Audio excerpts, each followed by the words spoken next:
Hello, lovelies. So I ordered this wig off of rosegal.com. It's a medium free part fluffy water wave lace front synthetic wig. I got it during a sale. It was about $40. Now it's like 52. It just came in a regular plastic bag and had the little hairnet tied around it. This is what it looks like straight out of the packaging.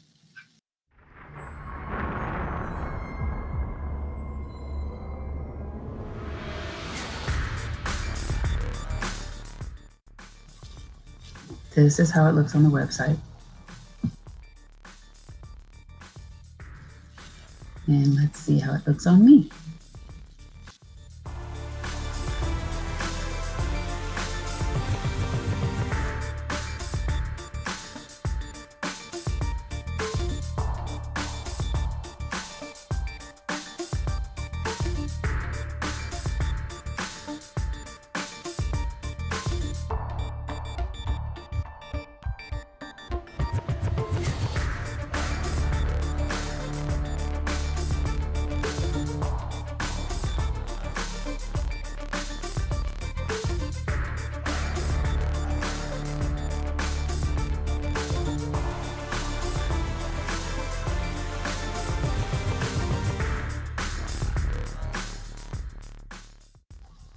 As you can see, it's very thick on top. You can't see any parting, so I'm going to have to thin this out a little bit.